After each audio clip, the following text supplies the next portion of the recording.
Hello everyone, hello dear student, कैसे हैं आप लोग। होपफुली आप सभी लोग बढ़िया होंगे, ज़बरदस्त होंगे, मस्त होंगे और आज की इस क्लास के लिए पूरी तरह से तैयार भी होंगे, क्योंकि हम बात कर रहे हैं आज के एक स्पेशल टॉपिक को लेकर, जिसमें हम बात फॉरेन इन्वेस्टमेंट की करेंगे, यानी कि बात एफडीआई की होगी। एक मोस्ट इंपॉर्टेंट टॉपिक है अगर आप तैयारी कर रहे हैं यूपीएसआई के लिए, क्योंकि आप जानते हैं बहुत सारी वैकेंसीज आपके पास आ चुकी हैं। आपको तैयारी को ज़बरदस्त तरीके से करना है और हर एक सवाल आपको अटेम्प्ट करना है एग्जाम के अंदर, और सही तरीके से अटेम्प्ट करना है। तो इसके लिए ज़रूरी है कि आपके पास हर एक कंसेप्ट की, स्पेशली वो सारे टॉपिक जो कि यूपीएसआई के अंदर 2017 में, 2021 में सबसे ज़्यादा वेटेज रखते हैं इकोनॉमिक्स वाली कैटेगरी के अंदर। तो हम बात कर रहे हैं उसी टॉपिक में से एक फॉरेन इन्वेस्टमेंट को लेकर, जिसे जनरली हम लोग एफडीआई के नाम से जानते हैं।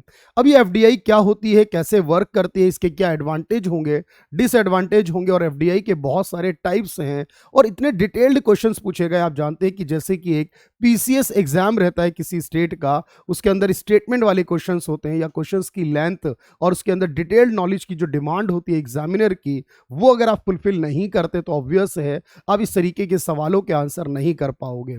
तो हम सारी चीज़ों के बारे में बात करेंगे। ये क्लास आपका एक वन स्टॉप सॉल्यूशन होने वाली है फॉरेन इन्वेस्टमेंट को लेकर, लेकिन आपको बस एक ही काम करना है कि पहले पूरे कंसेप्ट को अच्छे से सीखना है, समझना है, और उसके बाद जो भी क्वेश्चंस इनसे बन सकते हैं उन सारे क्वेश्चंस को भी ट्राई करना है, क्योंकि ये इकोनॉमिक्स का पोर्शन है। विदाउट आपके पास एमसीक्यू और प्रैक्टिस के आप इनमें बहुत ज़्यादा नॉलेज को इन्हेंस नहीं कर सकते, क्योंकि पढ़ा लिखा होना यानी कि नॉलेजेबल होना अलग बात है, लेकिन उसको किस तरह से किसी क्वेश्चंस के आंसर के लिए अपनी नॉलेज को यूज करना है आपको, ताकि सही ऑप्शंस को चूज कर सके, ये एक अलग बात है। इसके लिए प्रैक्टिस जरूरी है। हम इसी बारे में आज की क्लास में बात करने वाले हैं। होपफुली आपके लिए क्लास बेनिफिशियल होगी। तो चलिए शुरुआत करते हैं क्लास की। इस क्लास को अंत तक देखिए, क्वेश्चंस प्रैक्टिस कीजिए और खुद को बेहतर बनाइए एसआई के एग्जाम के लिए। सबसे पहला सवाल यही आता है कि सर ये फॉरेन इन्वेस्टमेंट क्या होता है, और इनसे रिलेटेड कुछ जनरल बातें हम कर लेते हैं। पहले तो देखिए, हम जानते हैं कि फॉरेन का मतलब विदेशों से होता है, किसी और देश से होता है। यानी जब एक देश का पैसा एक देश के व्यक्ति या कंपनियों के द्वारा, खास तौर पर जो एमएनसीज आप लोग सुनते हैं, बहुराष्ट्रीय कंपनियां, मल्टीनेशनल कॉरपोरेशंस होती हैं, यानी वो कंपनीज जो एक से ज्यादा देशों के अंदर ऑपरेट करती हैं, अपने बिजनेसेस को रन करती हैं, तो वो सारी कंपनीज एक देश के पैसे को दूसरे देश में इन्वेस्ट करती हैं, और यही हमारा फॉरेन इन्वेस्टमेंट कहलाता है। लेकिन इस फॉरेन इन्वेस्टमेंट के जो मोस्टली टाइप्स हैं, उनमें सबसे पॉपुलर टाइप एफडीआई का ही होता है।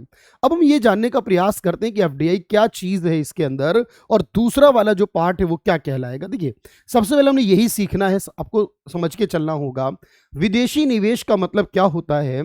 जब हम ये कहते हैं कि एक देश के द्वारा, किसी भी एक देश के निवेशक के द्वारा किसी अन्य देश की घरेलू कंपनियों या परिसंपत्तियों में जो निवेश किया जाएगा, हमेशा ये क्रॉस बॉर्डर होना चाहिए, सीमा पार होना चाहिए, दूसरे देश के साथ होना चाहिए। और ऐसा करने के लिए जो सबसे ज्यादा पॉपुलर है वो है बड़ी बहुराष्ट्रीय कंपनियां, यानी जो बहुत सारे देशों में ऑपरेट करती हैं।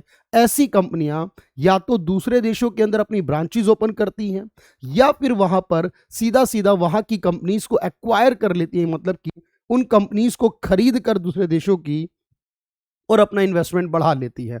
फॉर एग्जाम्पल, अगर आप समझने का प्रयास करें मेरे साथ, तो आप देखेंगे सर, जैसे मैकडी है, आप देखते हैं, यूज करते हैं, हमेशा जाते हैं, विजिट करते हैं।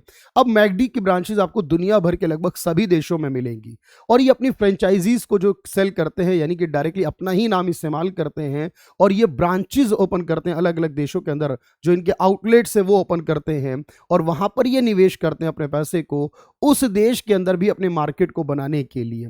तो ये चाहते हैं, विस्तार करना चाहते हैं अपने निवेश को, नई नई संभावनाएं तलाश करते हैं। ऐसी बहुत सारी बहुराष्ट्रीय कंपनियां इस काम को करती हैं। लेकिन यहां मेजरली अगर मैं आपसे बात करूं तो दो चीजें आती हैं सर। इसके अंदर एक आता है एफडीआई, क्योंकि आपको बहुत अच्छे से सीखना है, जिसे हम कहते हैं फॉरेन डायरेक्ट इन्वेस्टमेंट, और एक आता है एफपीआई, यानी फॉरेन पोर्टफोलियो इन्वेस्टमेंट। अब ये दो तरीके के हो गए, यानी एक को विदेशी प्रत्यक्ष निवेश कहा हमने, और दूसरे को विदेशी पोर्टफोलियो निवेश कहा। मेजर डिफरेंस इसी का हमें याद करना है। देखो, मैं आपको समझाने का प्रयास करता हूं। होता क्या है, देखो यहां पर जब हम ये कहते हैं ना कि कोई भी इन्वेस्टमेंट हमने किया है और वो इन्वेस्टमेंट जिस कंपनी में किया है उस कंपनी की जो अपनी वैल्यू होती है वो हमेशा 100% होती है। कोई भी कंपनी हो, उसकी कोई भी वैल्यू हो, चाहे वो लाखों में हो, करोड़ों में हो या अरबों में हो, वो वैल्यू अपने आप में 100% की होती है। बिल्कुल, जब आप ये कहते हो कि कोई भी इन्वेस्टमेंट किया जाए जो कि 10% से कम का हो, यानी कि जो पहला पॉइंट है वो ये कहता है कि इन्वेस्टमेंट अगर 10% से कम का होगा, यानी कि आप यहां पर सिर्फ उस कंपनी के शेयर्स में, यानी कि उस कंपनी की सिक्योरिटीज में, उस कंपनी के स्टॉक में इन्वेस्टमेंट करते हो, पैसे को लगाते हो दूसरे देश के अंदर, यहां पर आपको उसके डायरेक्ट कंट्रोल, यानी उसका जो ऑनरशिप है, जो कंट्रोल है, वो आपको नहीं मिलता है, क्योंकि आप सिर्फ इन्वेस्टमेंट करते हो लेस देन 10%। तो जो कंट्रोल है, जो ऑनरशिप है प्रॉपरली, वो आपको ट्रांसफर नहीं होती। आप सिर्फ जितना पैसा आपने लगाया, सिर्फ उस पैसे के इन्वेस्टमेंट का जो डिविडेंड बनता है, जो प्रॉफिट बनता है, आप सिर्फ उतने के ही हकदार हैं, उससे ज्यादा आपको कुछ नहीं मिलेगा। ये कंपनी जिस तरह चल रही थी उसी तरह चलती रहेगी, आपको आपके 10% के बदले रिटर्न मिलेगा। लेकिन अगर आप यही इन्वेस्टमेंट करते हो जो कि 10% से ज्यादा करते हो, अगर आप 10% या इससे ज्यादा करते हो, तब आप देखोगे यहां पर, मान लीजिए कि आप 20 करते हो, 30, 26, कुछ भी अमाउंट नंबर हो सकता है। यहां पर क्या होता है, आप उसमें डायरेक्टली एंटर करते हो उस मार्केट के अंदर, और उस मार्केट में जाकर उस कंपनी के मेजर शेयर होल्डर बन जाते हो। तो ये आपके पास डायरेक्ट इन्वेस्टमेंट कहलाता है। और जब आप डायरेक्ट इन्वेस्टमेंट करते हो, मोर देन 10% करते हो, याद रखना, तब आपको वहां पर कंपनी के पूरी कंट्रोल और ऑनरशिप जो है वो मिल जाता है, यानी उस कंपनी में आप पूरी तरीके से डिसीजन मेकर जो है वो बन जाते हैं। तो यहां पर आप कहोगे कि कंट्रोल और ऑनरशिप जो है वो मिल जाता है अगर आपने मोर देन 10% किया, लेकिन अगर आप लेस देन 10% करते हो तो नहीं मिलता है। बस यही आपका एफपीआई कहलाता है, जो कि बेसिक तौर पर आप कहोगे कि ये शॉर्ट टर्म इन्वेस्टमेंट कैटेगरी में आता है, और ये डायरेक्टली शेयर मार्केट के थ्रू होगा। इसमें आप डायरेक्ट इन्वेस्टमेंट नहीं करते। जब आप लॉन्ग टर्म के लिए करते हो तो याद रखना, ये मोर देन 10% हो गया, और इसी को आपने फिर एफडीआई का नाम देना है। ये सबसे कॉमन डिफरेंस है दोनों के अंदर, एफपीआई और एफडीआई के अंदर। बात होपफुली आप लोग समझ गए होंगे। अब जरा इसको हम और ज्यादा डिटेल में जाकर समझते हैं कि सर एफपीआई क्या चीज होती है। देखें भाई, हम ये बात कर रहे हैं सर यहां पर एफपीआई को लेकर, क्योंकि हमारे पास बहुत सारी कंपनीज को हमने अलाउड किया हुआ है। लेकिन सबसे पहली चीज आती है कि एफपीआई क्या होता है। फॉरेन पोर्टफोलियो इन्वेस्टमेंट हम किसे कहते हैं? तो किसी भी देश की कंपनी के अंदर, मैंने कहा जैसे जो वित्तीय संपत्तियां होती हैं, वित्तीय संपत्ति का मतलब है जैसे उस देश की कंपनी के स्टॉक में, बॉन्ड में, म्यूचुअल फंड, ये सारे शेयर मार्केट की सिक्योरिटीज हैं। अगर आप उसमें निवेश करते हो और यहां पर उस कंपनी में आपको प्रत्यक्ष यानी कि डायरेक्ट कंट्रोल नहीं मिलता है, आप सिर्फ इतने ही परसेंट तक के लिए इन्वेस्टमेंट करते हो, तो वो आपका एफपीआई हो जाता है। और दूसरी बात मैंने आपसे ये कही कि जो एफपीआई होता है इसके अंतर्गत आप 10% से कम हिस्सेदारी को रखने की अनुमति आपको मिलती है। 10% से कम हिस्सेदारी है, लेकिन अगर 10% से ज्यादा हो गई तो फिर आपने उसे एफडीआई मान लिया जाएगा। अगर ये 10 से अधिक हो जाती है, 10 या उससे अधिक हो जाएगी। तो भारत में हम देखते हैं कि एफपीआई पूंजी का एक महत्वपूर्ण स्रोत है। तो दो डिफरेंस हमें यहां से क्लियर हो गए, लेस देन 10% एफपीआई में होगा, और यहां पर स्टॉक बॉन्ड यानी कि सिक्योरिटीज के थ्रू, जिसमें कि डायरेक्ट कंट्रोल आपको नहीं मिलेगा। और याद रखना, ये एक अल्पकालिक निवेश माना जाएगा, यानी कि ये एक शॉर्ट टर्म इन्वेस्टमेंट माना जाएगा, और इस इन्वेस्टमेंट के अंदर आपको संचालन या प्रबंधन का आपको नियंत्रण नहीं मिलेगा, क्योंकि यहां पर आप उस व्यवसाय के संचालन को नहीं कर सकते, आप सिर्फ अपनी प्रॉफिट के हकदार हैं। इसीलिए एफपीआई को हम यहां पर अनस्टेबल मानते हैं और सबसे अधिक तरल भी मानते हैं। क्यों? क्योंकि ये पैसा जितनी जल्दी शेयर बाजार में इन्वेस्ट किया जाएगा, उतनी ही जल्दी आप इसको सेल करके बाहर निकल सकते हो। अगर आपने बहुत बड़े अमाउंट को इन्वेस्टमेंट किया होगा, अगर आपने डायरेक्ट इन्वेस्टमेंट किया होगा जो कि मोर देन 10% होगा, तो ऑब्वियस है उसको सेल आउट करना मुश्किल काम होगा। लेकिन शेयर्स आप जानते हैं एक क्लिक पर बेचे जा सकते हैं, और इसीलिए याद रखना, इस एफपीआई के लिए एक वर्ड इस्तेमाल होगा। सर इस एफपीआई के लिए हम एक वर्ड इस्तेमाल करते हैं, इस एफपीआई को हम FII भी कहते हैं, याद रखना, और इसी को हम हॉट मनी का नाम देते हैं।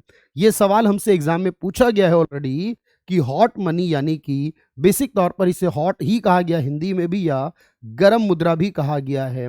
यानी विदेशों से होने वाला जो निवेश है FPI के माध्यम से, या इसी को FII कहते हैं, तो उसे कहा गया हमने हॉट मनी के रूप में। अगर मैं इसी को रिवर्स कर दूं, आपसे पूछूं कि FDI में क्या हो जाता है जब आप किसी भी व्यक्ति के द्वारा, व्यवसायों के द्वारा, संस्थाओं के द्वारा दूसरे देश में स्थित उनके व्यवसाय, उनकी संपत्तियों में, यानी कि फिजिकल एसेट्स के अंदर आप जब पैसे को इन्वेस्ट करते हो। लाइक आप कहेंगे, मान लीजिए इंडिया के अंदर एक एजुकेशनल इंस्टीट्यूशन को सेटअप करा किसी विदेशी कंपनी, विदेशी व्यक्ति, विदेशी संस्था के द्वारा। अब इंडिया में एजुकेशनल इंस्टीट्यूशन पूरा सेटअप कर दिया, तो ये बड़ा इन्वेस्टमेंट FDI हो जाएगा।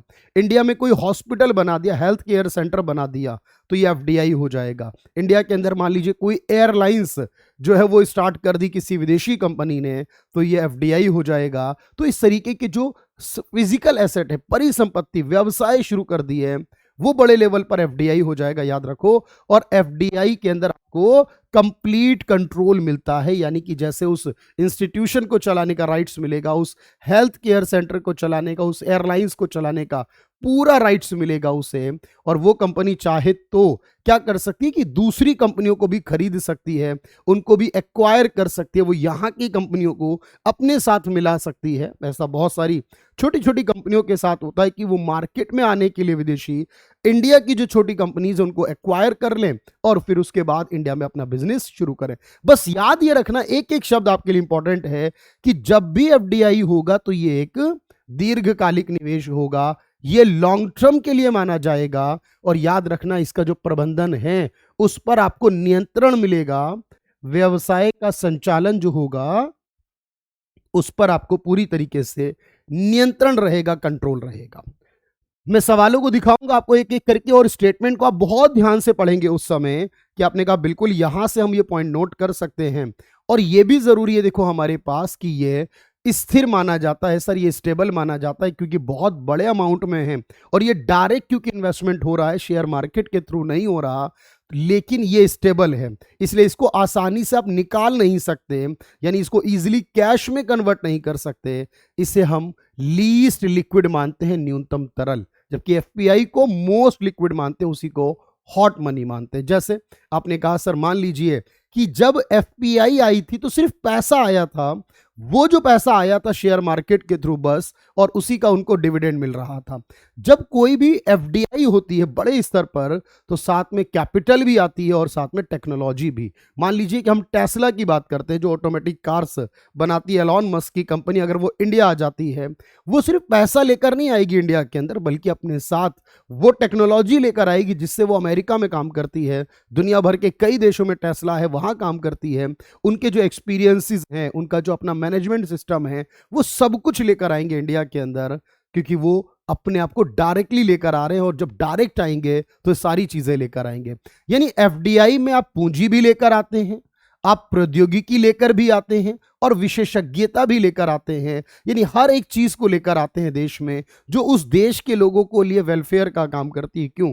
उनके लिए भी नई चीजों को सीखने का मौका मिलता है, नई टेक्नोलॉजी को अडॉप्ट कर पाते हैं वो देश जहां पर FDI होती है, जैसे कि हमारे इंडिया में होगी। अब आप सोच के बताना, जब ये सारी कंपनीज इंडिया में आई हैं, मैकडी आई है, जैसे मैंने कहा आपके पास टेस्ला आने की बात चल रही है, उसके अलावा बाकी कंपनीज, तो हमारे देश के लोगों को ना बहुत ज्यादा रोजगार मिला है, पैसा आया है, इसलिए हमारा जो फॉरेन रिजर्व है वो बढ़ा है। पैसा आया है, हमारे देश को रोजगार मिला है, तो गरीबी कम हुई है। लोगों की जो असमानता है, अमीर गरीब के बीच का जो गैप है, उसमें भी कमी आई है इसके माध्यम से, क्योंकि लोगों को रोजगार मिल गया, पैसा इनकम होने लगी है, और इसी के माध्यम से हमारे देश का विकास भी जो है वो तेजी से बढ़ने लगा। लेकिन आप जानते हैं कि दुनिया में ऐसी कोई चीज नहीं है जो सिर्फ अच्छी ही हो, हमेशा हर अच्छी चीज के साथ कुछ बुरे पॉइंट भी होंगे, यानी कुछ एडवांटेजेस के साथ डिसएडवांटेजेस भी होंगे। हम दोनों के बारे में जानने का प्रयास करेंगे, लेकिन एक कॉमन बात यह है, ये कंपनीज आई हैं तो विकास लाई हैं, ये कंपनीज आई तो रोजगार लाई हैं, ये कंपनी आई हैं तो गरीबी को कम किया है। इन कंपनियों के आने से भारत का विदेशी भंडार बढ़ गया है क्योंकि अपने डॉलर्स में, यूरो, पाउंड में लेकर आई ये कंपनियां, और ये कंपनी आई हैं तो हमारे देश में जो है वो कंपनीज के प्रॉफिट बढ़े हैं, देश का विकास, रिजर्व बढ़ा है। ये सारे जो बेनिफिट्स हमें नजर आते हैं, लेकिन कुछ डिसएडवांटेज की बात भी मैं करूँ। अब आपको ये तो समझ में आ गया कि सर चलिए हम मान लेते हैं कि हमारे पास दो इंपॉर्टेंट चीजें हो गई, कि एक हमारे पास एफडीआई हो गई और एक एफपीआई होपफुली, और हमने बड़े अच्छे तरीके से ये बात को सीख लिया कि दोनों में आपस में कुछ डिफरेंस है। लेकिन आप एक बात को और जानिएगा ध्यान से, और वो ये है कि जो एफडीआई देखो हमारे पास आता है, हम एफडीआई के बहुत सारे टाइप्स को लेकर बात करें। अच्छा, मैं आपको यहाँ पर एक और इंफॉर्मेशन भी देता चलूँ, वो ये कि अगर आप देखो इकोनॉमिक्स को पढ़ना चाहते हैं मेरे साथ, और बाकी टीम के साथ जो पूरा का पूरा सेगमेंट है वो पढ़ना चाहते हैं, जिसमें आप देख रहे हैं कि हमारी की पूरी टीम है और ये पूरी की पूरी टीम आपको सिखाने वाली है, ये पूरा का पूरा जीएस का पोर्शन आपके पास है। और इसके अलावा अगर आप देखो यहाँ पर, तो आपके पास आता है कंप्लीट जो बैच आपके पास है वो भी आता है इसमें, और उस कंप्लीट बैच में आपको ये सारी चीज़ें मिलती हैं, जहाँ पर आपको जस्ट 999 के अंदर, क्योंकि जीएस मोस्ट क्रूशियल है आप जानते हो, लेकिन जीएस के अलावा बाकी के सेगमेंट भी उतने ही क्रूशियल हैं, उतने ही इंपॉर्टेंट हैं। तो अगर आप देखो उन सारे के सारे पॉइंट को लेकर, तो आप कहेंगे कि सर बाकी की चीज़ें जो होंगी, मैथ्स कैसे करेंगे, रीजनिंग कैसे करेंगे, और बाकी सेगमेंट को कैसे करेंगे, तो मैं आपको बताता हूँ। तो मेरे भाई यहाँ पर आप देखो ये सारी चीज़ें आपके पास अवेलेबल हैं ओवरऑल, आपने देखा यहाँ पर। और इसी के साथ देखो यहाँ पर आपके पास एक और चीज़ आती है, तो उसमें भी आप यहाँ पर ज्वाइन कर सकते हैं, जुड़ सकते हैं भाई। तो उसमें आपको मैथ्स भी कराई जाएगी और बाकी के सेगमेंट भी कराए जाएंगे। अच्छा, अब मैं आपसे जो बात कर रहा था वो ये थी कि हमारे पास जो एफडीआई के बारे में बात हो रही थी कि सर ये बहुत ज्यादा स्टेबल नेचर की होगी, और बाकी सारी चीजें मैंने आपसे कही। अब इसको लेकर देखो एक चीज और याद रखने की जरूरत है कि हमारे देश में हर चीज के लिए जो एफडीआई होती है उसकी परमिशन की बात होती है। तो देखो एक बात याद रखना, जो एफडीआई है हमारे पास, अगर मैं उसकी बात करूं, तो आपने कहा सर हमारे देश में रेलवे सेगमेंट भी है, हमारे देश के अंदर एयरलाइंस भी है, हमारे देश में एटॉमिक एनर्जी भी है, तंबाकू, सिगरेट, सिगार भी हमारे देश में है, हमारे देश में ही बहुत सारे अलग अलग सेक्टर वर्क करते हैं। क्या हम हर जगह पर एफडीआई की परमिशन दे रखी है? क्या इसके अंदर कुछ वैरायटी और कुछ कंसेप्ट आते हैं जो हमारे एसआई के लिए बहुत ज़्यादा इंपॉर्टेंट हैं, क्योंकि बहुत डिटेल्ड में ये कंसेप्ट आपको पढ़ना भी है और एग्जाम में सवाल भी पूछे जाएंगे। अब यहां पर एक बात आपको जानने की जरूरत थी, वो जरूरत क्या थी? देखो, वो जरूरत ये है आप लोगों के पास, जब मैं आपसे ये कहता हूं कि जब हम एफडीआई करते हैं, तो देखो इंडिया ने क्योंकि एफडीआई को अलाउड कर दिया, हमारे देश में एफडीआई की शुरुआत देखो कब हुई होगी, मैं आपको बताऊं, तो लगभग 1991 से हमारे देश में एफडीआई की शुरुआत हुई। आप मानते हैं इस बात को? क्योंकि जब हमारे देश में एलपीजी आया था, लिबरलाइजेशन, प्राइवेटाइजेशन, ग्लोबलाइजेशन आया था, जब हमने इकोनॉमी में रिफॉर्म्स करने शुरू किए, जो ये वर्ड है ना ग्लोबलाइजेशन, वैश्वीकरण करना, विश्व की बाकी अर्थव्यवस्थाओं के साथ जुड़ना, तो हम इसमें ट्रेड के माध्यम से जुड़े, इसमें ही हम इन्वेस्टमेंट के माध्यम से जुड़ गए, यानी कि हम अपने देश का पैसा दूसरे देशों में निवेश करने लगे, और इसी तरह दूसरे देश के लिए हमने अपने दरवाजे खोल दिए, यानी विदेशी कंपनीज आकर भारत में एफपीआई कर सकती है, एफडीआई कर सकती है, यानी इन्वेस्टमेंट को हमने अलाउड कर दिया था इस 1991 के अंदर, जिस समय आप जानते हैं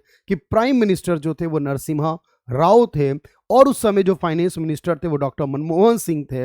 उनके समय में ये जब शुरुआत की गई, स्पेसिफिकली इसके लिए एक अलग डिपार्टमेंट बनाया गया, एक अलग मंत्रालय बनाया गया, और जो ministry of commerce and industry है उसको ये जिम्मेदारी दी गई कि वो इस सबको संभालेगा, जिसे आप हिंदी में वाणिज्य व उद्योग मंत्रालय कहते हैं। और इसी के अंदर एक डिपार्टमेंट है, department for promotion of industrial and internal trade के नाम से, जो इंडस्ट्रीज है और इंटरनल ट्रेड है, इन दोनों को बढ़ाने के लिए डिपार्टमेंट है। तो ये ministry of commerce and industry है, याद रखना, इसको यहां पर अलाउड कर दिया गया कि वो इसको मैनेज करेगा। और इसी के अंदर, इसी मंत्रालय और डिपार्टमेंट के अंदर एक directorate general of foreign trade बनाया गया, एक ऐसा डायरेक्टरेट जनरल बनाया गया, महानिदेशालय, जो इस जिम्मेदार है इन सबको करने के लिए। क्योंकि मिनिस्ट्री तो बहुत बड़ी होती है, उस मिनिस्ट्री के अंदर अलग अलग डिपार्टमेंट्स हो सकते हैं, और इसी के अंदर उस डिपार्टमेंट को बनाने के साथ साथ department for promotion of industry and internal trade, तो यहां से promotion of industry and internal trade की बात की गई। ये आपको एक एक याद रखना है सारा का सारा पोर्शन कि ये डिपार्टमेंट को बनाया गया। और साथ में यहां पर मैंने कहा इस डिपार्टमेंट के अंदर में बनाया गया directorate general of foreign trade. तो directorate general of foreign trade भी इसमें लाया गया। तो इस तरीके से ये सारे के सारे मिलकर ये इस बात को अप्रूव्ड करते हैं, पास करते हैं कि हमें किस तरह से एफडीआई को परमिशन देनी है। लेकिन मेरा सवाल यही था, क्या हमने हर जगह पर एफडीआई को अलाउड कर रखा है?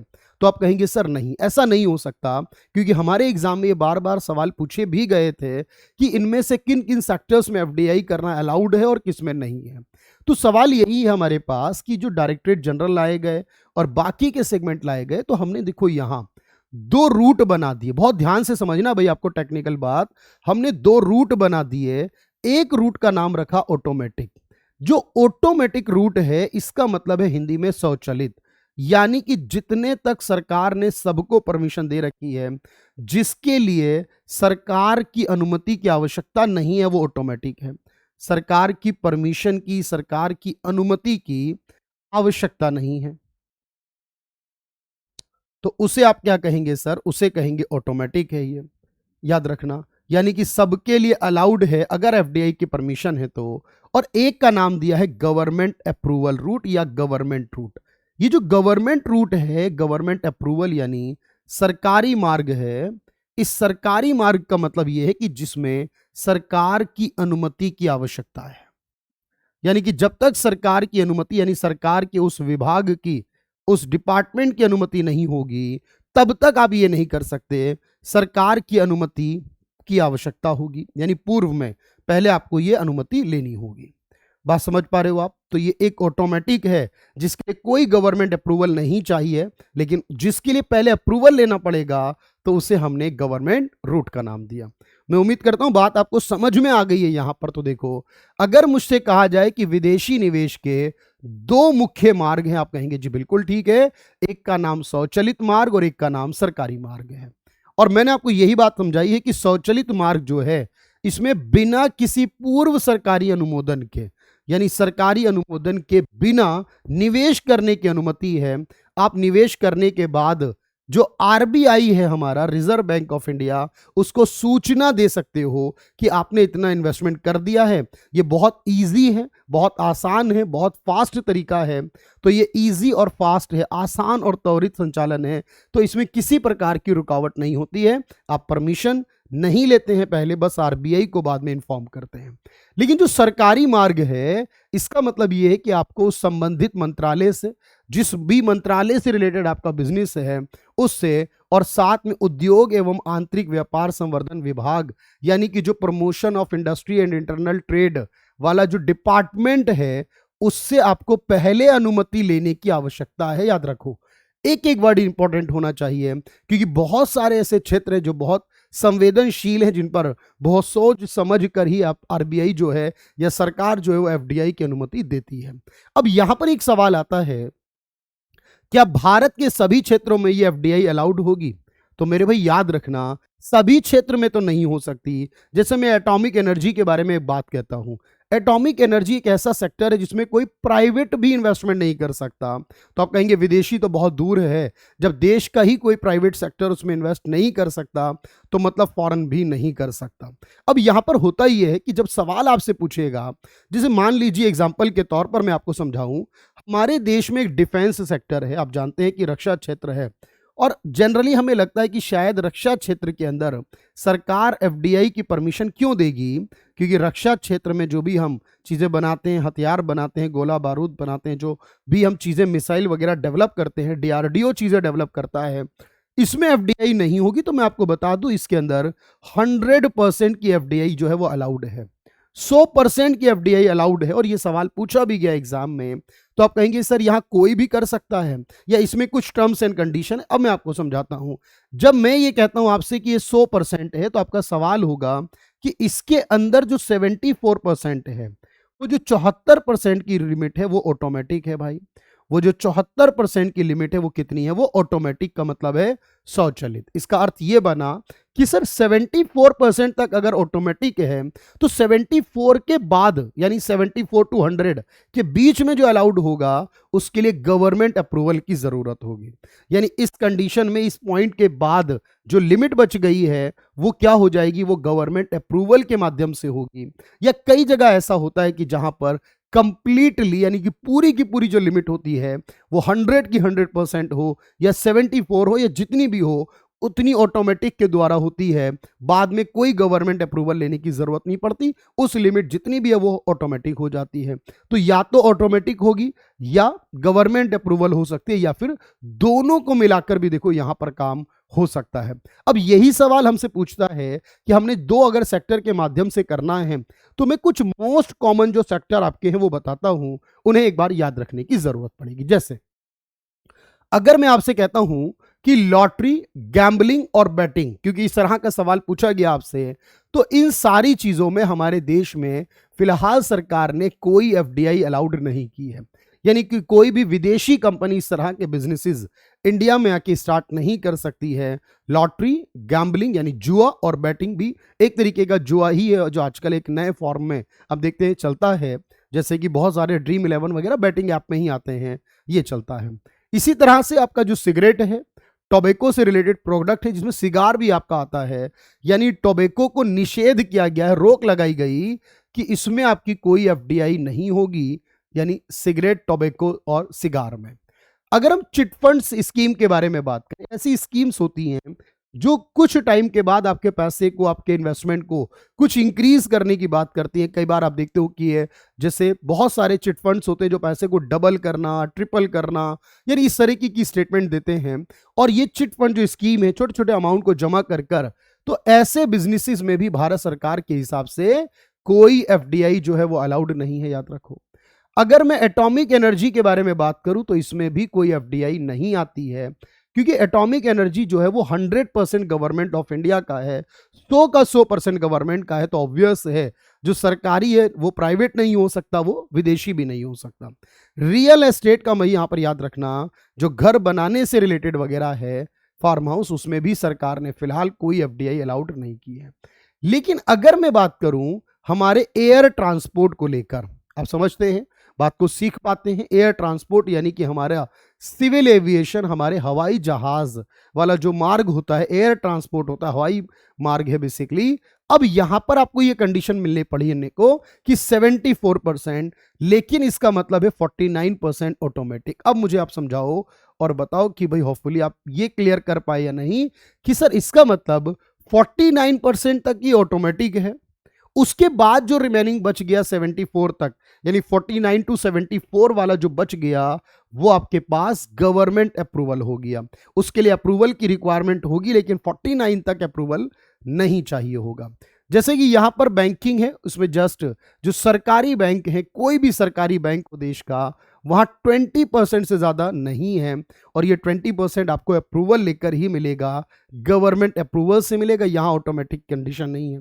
जो प्राइवेट बैंक हैं, अब फर्क समझ लो, सरकारी बैंक में 20% तक है, लेकिन जो प्राइवेट बैंक हैं, आईसीआईसीआई, एचडीएफसी, ऐसे तमाम बैंक हैं, इनमें क्या है कि 74 तक है, लेकिन उसमें 49% तक ऑटोमेटिक है।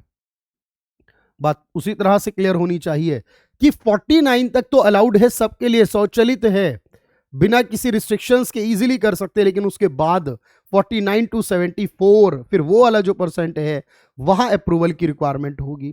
जैसे कि मैंने कहा डिफेंस में ये ऑलरेडी पूछा गया सवाल था कि यहां 74% है, लेकिन इस 74 में 100 में से यानी जो 74 है वो ऑटोमेटिक है, और बाकी का जो बच गया वो गवर्नमेंट अप्रूवल है। मींस आपने 74 ऑटोमेटिक के बाद वाला जो हो गया, यानी 74 टू 100 वो ऑटोमेटिक, वो government approval. Private security agencies हैं, इसको भी लेकर सवाल पूछा गया, इसमें 74% तक की पूरी लिमिट है, जिसमें 49% तक ऑटोमेटिक है, यानी कि इसके बाद वाला जो सेगमेंट है वो आपका फिर गवर्नमेंट अप्रूवल से पूरा होगा। टेलीकॉम में 100% है, लेकिन 49 के बाद बाकी का जो 49 बच गया, 49 के बाद जो रिमेनिंग बच गया वो आपके पास गवर्नमेंट अप्रूवल हो जाएगा। यानी 49 से 100 के बीच में। अब आपको दो याद हो गई, एक ओवरऑल लिमिट याद होनी है और उसमें एक ऑटोमेटिक कंडीशन भी याद रखनी है। यहां पर 26% ही है जो प्रिंट मीडिया है, जो हमारे न्यूज़पेपर वगैरह उसमें मैगजीन आती है वो 26 है। जो हमारी इलेक्ट्रॉनिक मीडिया है, हमारे सोशल मीडिया प्लेटफॉर्म्स के माध्यम से जो इलेक्ट्रॉनिक मीडिया न्यूज़ चैनल वगैरह आते हैं, वहाँ 100% अलाउड है। सैटेलाइट में 100% अलाउड है, जो पूरी तरह ऑटोमेटिक है। और मल्टी ब्रांड रिटेल के अंदर ये पूछा भी गया सवाल है हमारा ऑलरेडी, एक होता है खुदरा यानी सिंगल ब्रांड रिटेल और एक होता है multi brand retail. Single brand में 100% है, जबकि मल्टी ब्रांड रिटेल के अंदर ये 51% है। अब इस तरीके के बहुत सारे पॉइंट हमारे पास हैं जिनमें हमें याद रखना है स्पेशली कि ये जो हमारे पास लाए गए इन सब में क्या क्या होने वाला है। तो इन सब के अंदर आपके पास मल्टी ब्रांड रिटेल जो है उसकी बात हो रही है और सिंगल ब्रांड की भी। तो अब आपने ये बात सीख ली होपफुली कि क्या सीखा आपने कि सर हमारे पास फॉरेन इन्वेस्टमेंट होता है। सर ये बात क्लियर हो गई, हमें ये क्लियर हो गया कि इन्वेस्टमेंट में एक एफडीआई वाला माध्यम और एक एफपीआई वाला माध्यम है, ठीक है। और उस एफडीआई के माध्यम के अंदर भी सर दो रूट हो गए, एक में ऑटोमेटिक चलता है और एक में गवर्नमेंट का अप्रूवल चलता है। होपफुली बात प्रॉपरली क्लियर हो गई आपको। अब मेरी अगली बात ये समझिएगा कि सर एफडीआई होती कैसे है, यानी एफडीआई का अपना एक प्रोसीजर है, अपनी एक तरीका है एफडीआई करने का। लेकिन जब हम एफडीआई कर रहे होते हैं सर, तो एफडीआई में हम कई बार क्या देखते हैं, बहुत टेक्निकल बात समझा रहा हूं मैंने, इसीलिए कहा था क्लास जितनी देर की भी होगी आपको पूरी क्लास करने के बाद क्वेश्चन पर लेकर जाऊंगा। एक एक सवाल आपका ऐसा होगा आपको लगेगा कि बिल्कुल आसानी से सॉल्व हो गया, बस उसमें टेक्निकलिटी आपको आनी चाहिए करने की, समझने की बात होनी चाहिए कि सवाल किस तरह पूछा जाता है। अब मैं आपसे ये कहता हूं, मान लीजिए कि एक कंपनी जो विदेश में रहती है, यानी विदेश में स्थित कंपनी, उसका मुख्यालय है वहां पर, और वो कंपनी इंडिया के अंदर आकर एक काम करती है कि इंडिया के अंदर अपनी ब्रांचेस ओपन करना शुरू करती है। जैसे इसका एक प्रैक्टिकल एग्जांपल हमने मैकडी का नाम लिया था कि सर मैकडोनाल्ड, मैकडी यानी कि दुनिया के कई देशों में है, वहाँ पे उसके ऑफिसेज भी हैं, और फिर उन्होंने इंडिया के अंदर भी अपने आउटलेट्स बनाने शुरू करे, अपनी ब्रांचेस ओपन करनी शुरू कर दी। एक तरीका तो ये हो सकता है, लेकिन एक दूसरा तरीका भी हो सकता है क्या कि अगर कोई कंपनी है, मान लेते हैं वो उस देश में है, लेकिन उसने क्या करा, वो दूसरे देश के अंदर निवेश करना चाहती है, एक ऐसे देश के अंदर निवेश करती है और ऐसे व्यवसाय में करती है जो उसका ऑलरेडी कोई व्यवसाय था ही नहीं। यानी कि मैकडी ने डिसाइड करा कि हम दूसरे देश में तो जाएंगे पर मैकडी नहीं, मान लो उसके ऑनर ने डिसाइड करा अब हम कोई कार का नया बिजनेस शुरू करेंगे इंडिया में जाकर।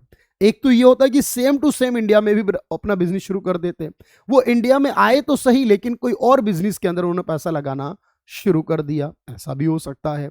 क्योंकि आप देखते ना बहुत सारी कंपनीज हैं जो अलग अलग तरह के प्रोजेक्ट में इन्वेस्टमेंट करती है, जैसे कि टाटा के बारे में देखें, उसके बहुत सारे बिजनेसेस हैं।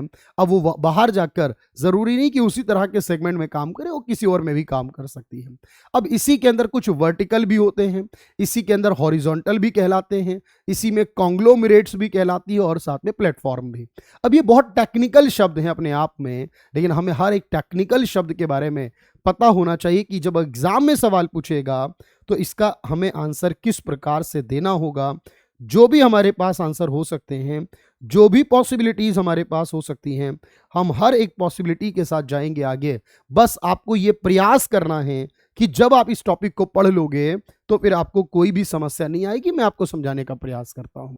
एफडीआई के बेनिफिट्स और लॉस तो हम बात करेंगे ही करेंगे सर, लेकिन अब एक बात समझने का प्रयास करो। एक होती है हमारी हॉरिजॉन्टल एफडीआई। हॉरिजॉन्टल देखो, एक वर्ड अगर आप ध्यान से देखो, हॉरिजॉन्टल की लाइन ऐसे चलती है और वर्टिकल की लाइन ऐसे चलती है। ये वर्टिकल है और ये हॉरिजॉन्टल है, इसको ध्यान में थोड़ा सा रखना। अब मैं आपसे कहता हूं, जब कोई कंपनी, कोई भी कंपनी अपने पहले से मौजूद व्यावसायिक मॉडल में, जो मॉडल उसके व्यवसाय का है उसी मॉडल के साथ विदेशी बाजार में जाती है, दोनों देशों में एक जैसा ही उत्पाद बेचती है, तो ऐसे को हम हॉरिजॉन्टल एफडीआई कहते हैं। यानी जो बिजनेस वो अपने देश में कर रही थी, same to same business model लेकर वो दूसरे देश में इन्वेस्टमेंट करने लगे। जैसे कि यहां पर एग्जांपल दिया है, मैकडोनाल्ड्स का है, डोमिनोज का है, फास्ट फूड की, और ये पूरे दुनिया भर के देशों में लगभग सेम मेन्यू या फिर वहां के कुछ लोकल मेन्यूज को जोड़कर वहां पे आउटलेट्स जो है अपने खोलती हैं। तो ये सेम टू सेम बिजनेस को रखते हैं कि ये फास्ट फूड चेन है, तो ये वही रहेंगी, बदलेंगी नहीं चीजों को। तो हॉरिजॉन्टल में सेम टू सेम। अच्छा, वर्टिकल में क्या होता है सर? वर्टिकल में कि जब भी कोई वर्टिकल एफडीआई होती है जिसे ऊर्ध्वाधर कहते हैं, तो ऊर्ध्वाधर में बेसिकली क्या करती है, कोई कंपनी ऐसे व्यवसाय में निवेश करती है जो उसकी आपूर्ति श्रृंखला में आपूर्ति या ग्राहक हो। यानी एफडीआई में क्या होता है, जब आप कहते हो ना वर्टिकल रूप से, अब देखो वर्टिकल में वो क्या कर रही है, जो उसकी श्रृंखला है, यानी आपूर्ति श्रृंखला क्या होती है, मान लो एक कार बनाने वाली कंपनी है जिसका एक सीधा सा एग्जांपल हमने यहां दिया। अब वो कार बनाने का काम करती है, लेकिन उसने करना यह होता था कि कार वो बनाती थी लेकिन वो टायर किसी और से लेकर आती थी। बहुत सिंपल सा एग्जांपल है कि सर वो टायर खुद नहीं बनाते थे, वो टायर किसी और से लेकर आते थे। मान लीजिए कोई बड़ी सी कंपनी कार बना रही है लेकिन उसमें टायर एमआरएफ के लगे हुए हैं, जो उसका अपना खुद का बिजनेस नहीं था। या फिर वो इस कंपनी का जो प्रमोशन है, जो इसके मार्केटिंग है, जो डिस्ट्रीब्यूशन है, वो किसी और कंपनी से करवाती थी। लेकिन अब उनने सोचा नहीं, अब हम दूसरे देश में जाएंगे, वहां जाकर एक काम करेंगे। हम अपनी ये कार बनाते हैं, मान लीजिए फोर्ड की कार बनाते हैं जिसमें टायर एमआरएफ के हैं अगर हमारे, तो अब हम क्या करेंगे, हम टायर के बिजनेस में जाएंगे। हम इन्वेस्टमेंट करेंगे, विदेशी निवेश, दूसरे देश में पैसा लगाएंगे, पर वहां जाके अपने ही प्रोडक्ट में इस्तेमाल होने वाली चीज बनाएंगे और उसको फिर अपनी ही कंपनी कार में इस्तेमाल करेंगे ताकि दूसरे देशों से खरीदना बंद हो जाए।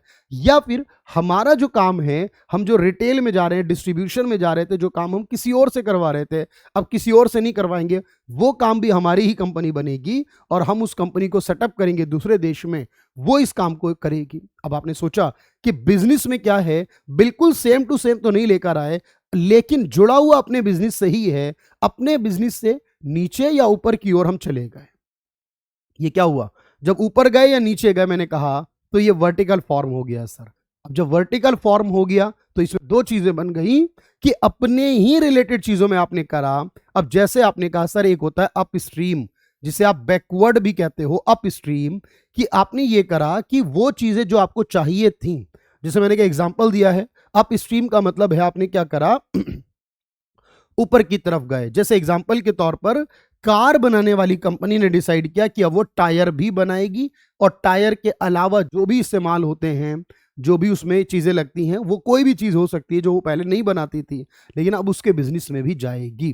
तो हम इसे बोलेंगे बैकवर्ड। ये पीछे, क्योंकि कच्चा माल लग रहा था, उससे कार बन रही थी, तो पीछे है ना माल, तो वो कार बनाने में इस्तेमाल हो रहा है, तो बैकवर्ड यानी अप स्ट्रीम भी कहते हैं हम इसे।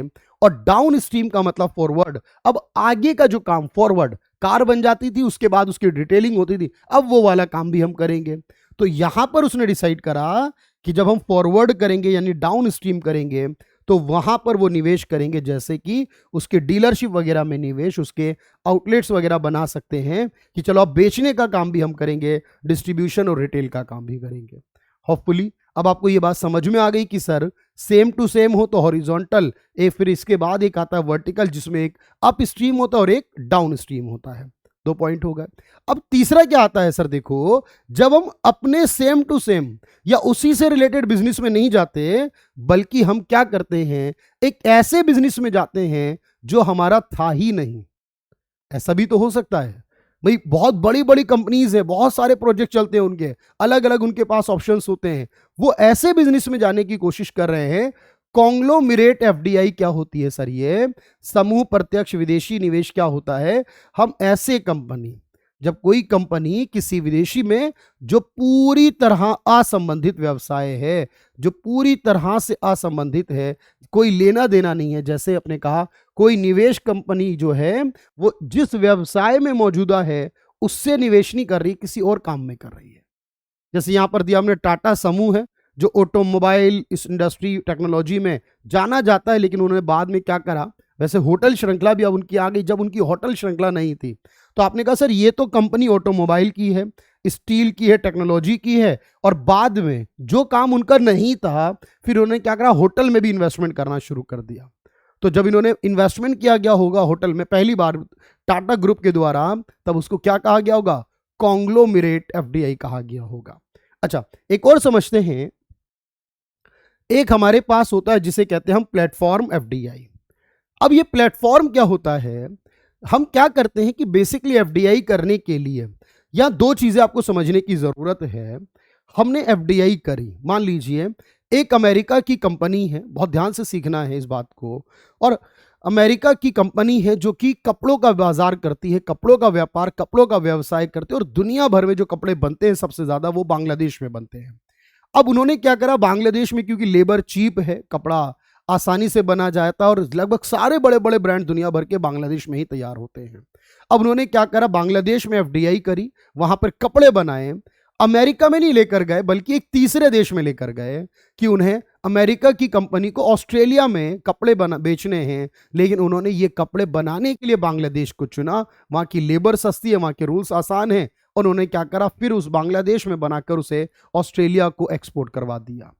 अब ये क्या हो गया, इन्होंने बांग्लादेश को क्या इस्तेमाल करा, एक प्लेटफॉर्म के रूप में इस्तेमाल करा इन्होंने बांग्लादेश को। जब आप कहते हो कि 3 देश हो गए, एक देश जहां की वो कंपनी, एक देश जहां वो एक्सपोर्ट होकर जाएगा, और एक जहां पर वो बनेगा, यानी कि जैसे कि एक एग्जांपल के तौर पर कि नाइक ने इन्वेस्टमेंट करना था, उन्होंने क्या करा, वियतनाम में मान लो इन्वेस्टमेंट करा किसी चीज को प्रोडक्ट बनाने के लिए, लेकिन उन्हें पता बांग्लादेश जैसे वियतनाम में नहीं खरीदेंगे मान लो इस प्रोडक्ट को, फिर उन्होंने इस प्रोडक्ट को एक्सपोर्ट करवा दिया। जैसे बड़े बड़े ब्रांड हैं, अब बांग्लादेश की जो इकोनॉमी है उसके हिसाब से वो नहीं खरीद सकते, बना बांग्लादेश में जरूर है लेकिन जा रहा है वो किसी और कंट्री में, तो ये थर्ड पार्टी वाला जो कंसेप्ट है ना, ये आपके पास हो गया कि सर तीसरे देश में चली गई वस्तु और सेवाओं के निर्यात के इरादे से आपने जब निवेश करना है तो उसे प्लेटफॉर्म एफडीआई कहा जाएगा, यानी तीसरा देश जो होगा वो यहां पर होगा। और मेजबान जहां ये एफडीआई हो रही है वो बाजार नहीं है, वो सिर्फ उत्पादन का केंद्र की यहां उत्पादन करेंगे और बेचेंगे, है ना भाई, जबरदस्त। आपने कहा अगर इतनी डिटेल में हम पहले पढ़ लिए होते, अगर हमने पिछली बार अप्लाई किया था, बहुत सारे अगर ऐसे होंगे तो शायद नहीं रुकते हम कि इस तरह के सवाल पूछे गए, और ये हर एक टॉपिक को लेकर हमारे पास सवाल पूछा गया है। तो हमने एफडीआई के बारे में समझा। अच्छा, एक और बात होती है, वो भी समझने की बात जरूरी है कि सर जब हम एफडीआई करते हैं, मैंने कहा क्योंकि हमारे देश का डिपार्टमेंट इसको अलाउड करता है। अच्छा, बहुत बार ऐसा होता है कि एक इन्वेस्टमेंट चाहे देश के अंदर हो चाहे विदेश से हो, लेकिन कई बार हम उसे ग्रीन फील्ड का नाम देते हैं या ब्राउन फील्ड का नाम देते हैं। जब हम उसे ग्रीन फील्ड बोलते हैं या ब्राउन फील्ड बोलते हैं भाई, तो अब एक बात सोच के बताना, ये ग्रीन और ब्राउन का क्या मतलब है, क्या ये कलर होंगे? तो नहीं, मैं बता दूं। देखो एक बात समझो, ग्रीन का मतलब होता है किसी भी नए प्रोजेक्ट में पैसा लगाना, कोई ऐसा प्रोजेक्ट जो पहले नहीं था। मान लीजिए इंडिया के अंदर एक एयरपोर्ट है जो न्यूली बिल्ड हो रहा है, कोई नई जगह सरकार ने सेलेक्ट की और कहा कि भाई यहां पर हम एक एयरपोर्ट बनाएंगे। अब ये पहली बात है कि ये नया है, इसलिए ग्रीन फील्ड में जाएगा। अब इसके लिए कोई इंडियन कंपनी या हो सकता है कोई विदेशी कंपनी हो जो इसके लिए बिड करे कि वो इसे बनाना चाहती है और उसको ये राइट्स मिल जाए बनाने के। तो ग्रीन फील्ड में इन्वेस्टमेंट हमेशा नए प्रोजेक्ट्स में होगा। लेकिन अगर ब्राउन वर्ड आता है तो ब्राउन का मतलब ये होता है जो ऑलरेडी एग्जिस्ट है, जो पहले से मौजूद है, अगर आप उसमें गए तो ब्राउन फील्ड हो जाता है। एग्जाम्पल के तौर पे मैं कहूं कि दिल्ली का एयरपोर्ट है, सरकार ने डिसाइड करा कि वो इसे रिकंस्ट्रक्ट करेगी, दोबारा से बनाएगी और बेहतर करेगी, इसका स्पेस और बढ़ाएगी, इसकी जो कैपेसिटी है इसकी, जो पैसेंजर डील्स करने की, उसको और बढ़ाना करना है। फिर उन्होंने कहा ठीक है, इसके लिए बिड करा, और कोई बहुत सारी इंडियन कंपनीज, विदेशी कंपनीज ने कहा वो इस काम को करना चाहती है, और विदेशी कंपनी को मान लीजिए मिला, तो ये ब्राउन फील्ड में गया क्योंकि दिल्ली एयरपोर्ट तो ऑलरेडी एग्जिस्ट करता है। तो जब भी आपसे ये सवाल करें कि जो चीज ऑलरेडी एग्जिस्ट करती हैं, जो ऑलरेडी हैं, जो मौजूदा हैं, उसी में अगर हम बात करें तो उसके लिए वर्ड इस्तेमाल होता है ब्राउन फील्ड। और अगर मैं बात करूं जो चीज बिल्कुल एक नया है, एक नए कंसेप्ट में आते हैं, तो उसके लिए होता है ग्रीन फील्ड। इसी तरह हमारे बिजनेसेस की बात भी होती है। जैसे कोई भी कंपनी ने निवेश करा वर्ल्ड लेवल पर, इंटरनेशनली, और उसने ऐसे बिजनेस में करा, बिल्कुल नया स्टार्ट करा उसने, तो ये ग्रीन फील्ड है।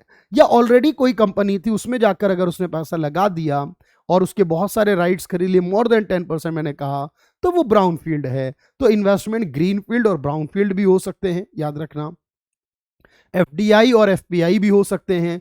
एफडीआई में ऑटोमेटिक गवर्नमेंट रूट भी हो सकते हैं, कॉन्ग्लोमरेट, प्लेटफॉर्म, वर्टिकल, हॉरिजॉन्टल, इस तरह की एफडीआई भी हो सकती हैं।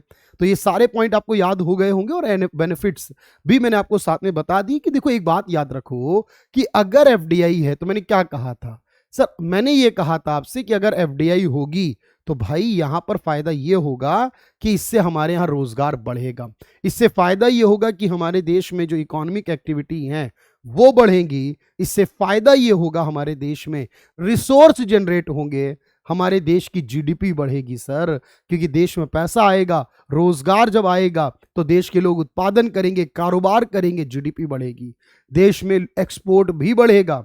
ये सारा जो भी उत्पादन होगा इंडिया में बिकेगा और कुछ विदेश जाएगा, तो एक्सपोर्ट बढ़ेगा, हमारी देश की तरक्की होगी, हम टेक्नोलॉजी में अच्छे होंगे, वर्ल्ड के कई सारे देशों की टेक्नोलॉजी सीख पाएंगे, हमारा स्किल इंप्रूवमेंट हो पाएगा। बोलो हाँ या ना। भाई ये तो सारे बेनिफिट्स है ना, पर नुकसान क्या है? देखो जब भी ऐसा होता है ना कि हम बहुत ज्यादा एफडीआई, अभी इसको लेकर बहुत डिबेट चलती है कि एफडीआई क्या बहुत ज्यादा उस पर डिपेंडेंट होना ठीक है या नहीं, तो ऑब्वियस है आप कहेंगे कि सर एफडीआई होना ठीक है पर उस पर बहुत ज्यादा डिपेंडेंट होना ठीक नहीं है, इसके कुछ नुकसान भी हैं, डिसएडवांटेजेस भी हैं। ये सारी बात तो हम ऑलरेडी कर चुके थे, लेकिन अगर मैं आपसे कहूं, अगर आप विदेशी पूंजी पर ज्यादा निर्भर हो जाओगे, तो अगर वो विदेशी कैपिटल उन्होंने निकालनी शुरू कर दी, भाई हमने कहा एफपीआई में है तो बहुत आसानी से विड्रॉल हो जाएगा, लेकिन एफडीआई भी तो विड्रॉल हो सकता है, आसानी से नहीं होगा, थोड़ा मुश्किल से होगा, लेकिन जो एफडीआई होगी वो विड्रॉल की जा सकती है। अब यहां पर आप देखिए कि हम फिजिकली स्लैब नहीं होंगे, हम यहां पर इकोनॉमिक स्लैब हो जाएंगे। क्यों? हम इकोनॉमिक स्लैवरी का सिस्टम ये कहता है कि हम बहुत ज्यादा डिपेंडेंट हो गए, तो हम बहुत सारी उनकी अननेसेसरी जो डिमांड्स है उनको पूरा करते हैं, क्योंकि हमें पता अगर इकोनॉमी कोलैप्स कर गई तो सारी समस्याएं जनरेट हो जाएंगी। यहां पर हम बात करते हैं high risk of changes in the world, अगर वर्ल्ड में बहुत ज्यादा परिवर्तन हो रहे हैं तो हमारे देश में बहुत ज्यादा परिवर्तन होंगे, और जब हमारे देश में परिवर्तन आएंगे उसका इंपैक्ट नजर आएगा। जैसे कि आज अमेरिका में अगर कुछ भी होता है, अमेरिका की पॉलिटिकली चेंजेस होते हैं, अमेरिका में इकोनॉमिकली चेंजेस हैं, तो भारत में भी असर पड़ेगा, क्योंकि भारत अमेरिका से कनेक्टेड है एफडीआई के माध्यम से, इन्वेस्टमेंट के माध्यम से। हमारी कॉस्ट बढ़ने लगती है, क्योंकि जब हम बहुत ज्यादा इन्वेस्टमेंट अलाउड करते हैं तो उसमें बहुत सारे तरीके के नए नए टैक्सेस भी जुड़ते हैं, उसके अंदर बहुत ज़्यादा कंपनीज अपने प्रॉफिट मार्जिन को भी ऐड करती हैं, तो लागतें बढ़ती हैं, और ऑब्वियसली गरीब जो लोग हैं ना, उन लोगों के लिए फिर ये चीज़ें अवेलेबल नहीं हो पाती। अब जितने भी बड़े ब्रांड को देखिए, वो कहाँ अफोर्ड कर पा रहे हैं गरीब लोग, क्योंकि डोमेस्टिक चीज़ों पर उसका नुकसान हो रहा है। तो ये बहुत इंपॉर्टेंट बात है कि हर चीज़ के अंदर सर कुछ पॉजिटिव बातें हैं और कुछ नेगेटिव बातें हैं। तो मैं उम्मीद ये करता हूँ आपसे कि आपने इतनी सारी बातों को जो सीखा, सुना और समझा मेरे साथ, उससे आपने इस निष्कर्ष पर पहुंच गए होंगे कि एफडीआई के बिना देश का विकास करना पॉसिबल नहीं है, लेकिन एफडीआई को साथ साथ कंट्रोल करते हुए चलना बहुत जरूरी है। इन फॉरेन इन्वेस्टमेंट पर हमें कई तरीके के बैरियर्स लगाने की जरूरत पड़ती है। अब ये बैरियर्स क्या होते हैं? देखो हमने 91 में हम ये कह सकते हैं एक तरह से, या हम जब डब्ल्यूटीओ के एग्जैक्टली मेंबर बने तब हमने ये पूरी तरीके से बैरियर्स को हटाना शुरू कर दिया। वरना इस पे कई प्रकार से हम बैरियर्स लगाकर रखते हैं, जैसे हम कई बार ये करते हैं ना कि जो इन्वेस्टमेंट होता है उसकी लिमिट्स इंपोज कर देते कि भाई इतनी लिमिट से ज़्यादा आप नहीं कर सकते, अगर आपने इससे ज़्यादा किया तो ऑब्वियस अलाउड नहीं होगा देश के अंदर। लेकिन आज की जो गवर्नमेंट है, आज की जो वर्तमान सरकार है 91 के बाद से इसको लगातार प्रमोट कर रही है, और जो वर्तमान गवर्नमेंट है वो भी इसी को प्रमोट कर रही है, क्योंकि एफडीआई को जितना बढ़ाया जाएगा हम इकोनॉमिक ग्रोथ डेवलपमेंट को उतना फास्टली इंक्रीज कर सकते हैं। लेकिन हमें कॉन्शियस रखने की ज़रूरत है, हमें ध्यान रखने की ज़रूरत है कि अगर हमने बहुत ज़्यादा डिपेंडेंसी बना ली इसके ऊपर, तो ये फिर हमें इकोनॉमिक स्लैवरी की कंडीशन में भी ले जा सकता है। तो चलिए भाई, ये थी आज की क्लास के बहुत सारे ज़बरदस्त कंसेप्ट, लेकिन सवाल वही है कि एग्जाम में आएगा तो क्या हम कर पाएंगे या नहीं। तो मैं उम्मीद करता हूं कि आप एग्जाम में आने वाले हर एक सवाल को कर पाओगे। जैसे कि एक सवाल हमसे पूछा गया है, वो ये सवाल था, विदेशी प्रत्यक्ष निवेश के लिए भारत ने कब मार्ग को प्रशस्त किया था, यानी भारत ने सामान्यतः किस वर्ष में इस बात को मान लिया था कि इंडिया में जो फॉरेन डायरेक्ट इन्वेस्टमेंट है हम उसको अलाउड करने वाले हैं। तो मैंने कहा था आपसे, वो वर्ष था 1991 का, 1991 का। पीवी नरसिम्हा राव जब प्राइम मिनिस्टर थे, finance minister doctor Manmohan Singh थे, और उस समय जो हमने किया वो यही था कि हम विदेशी निवेश को भी अलाउड करेंगे अंडर ग्लोबलाइजेशन। याद है ना? चलो, निम्नलिखित में कौन सा मंत्रालय सरकारी मार्ग के माध्यम से भारत में विदेशी प्रत्यक्ष निवेश को अलाउड करता है? अगर हम सरकारी मार्ग की रिक्वायरमेंट आती है तो सरकारी मार्ग के माध्यम से हमें जरूरत पड़ती है किसकी, बताइए, और ये इन्वेस्टमेंट को अलाउड कौन करता है? तो जब भी हम बात करेंगे तो ministry of commerce and industry की करेंगे सर। ये जो मिनिस्ट्री ऑफ कॉमर्स और इंडस्ट्री है इसके माध्यम से किया जाएगा। अगला सवाल यह बनता है कि भारत में विदेशी प्रत्यक्ष निवेश करने के कितने मार्ग उपलब्ध हैं?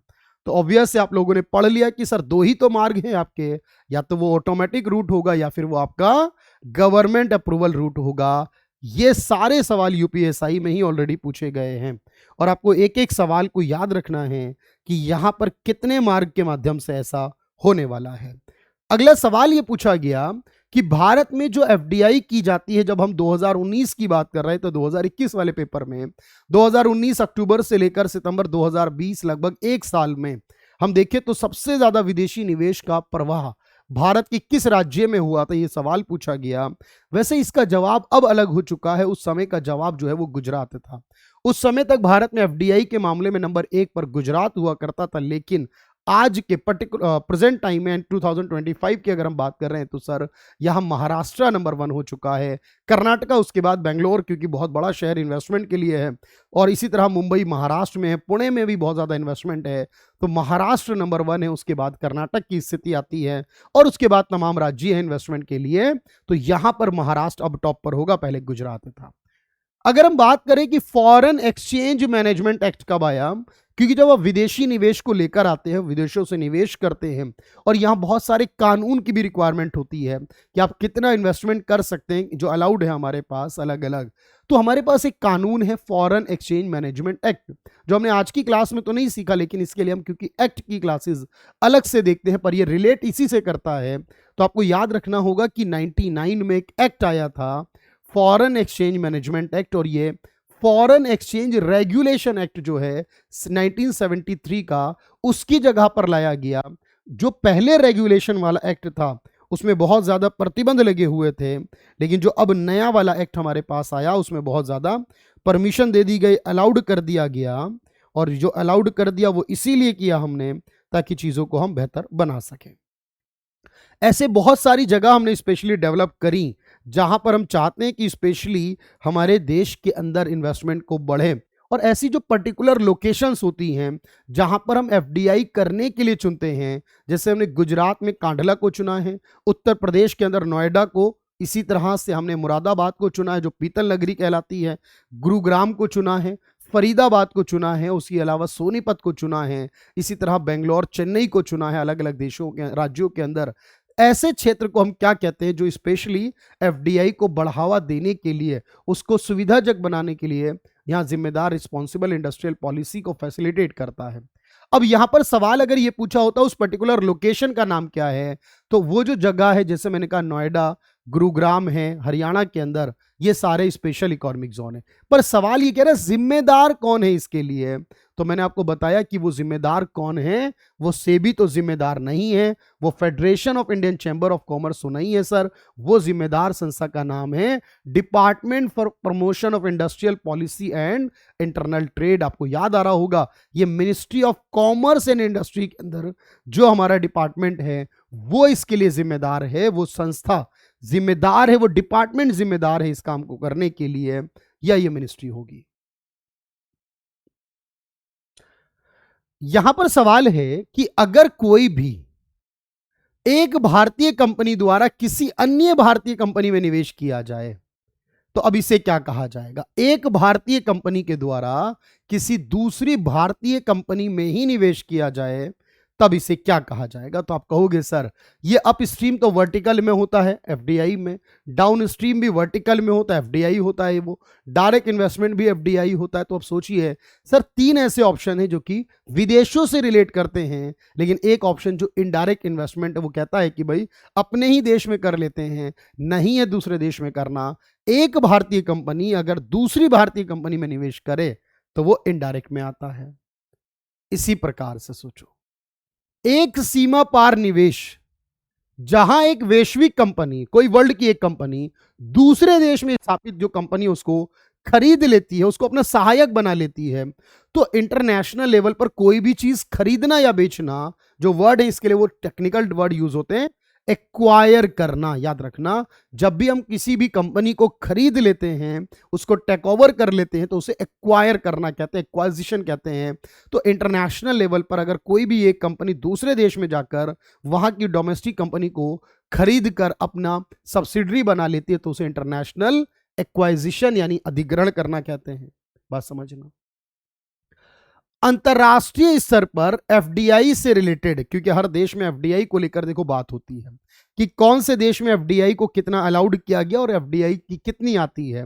अगर हम वर्ल्ड की बात करें तो अलग अलग टाइम पर ये रिपोर्ट आती है और हमारे भारत को भी रैंक दी जाती है। सबसे अच्छी बात यह कि इस रिपोर्ट में हमारा भारत वर्ल्ड के टॉप 10 देशों में आता है जहां पर सबसे ज्यादा एफडीआई को रिसीव किया जाता है।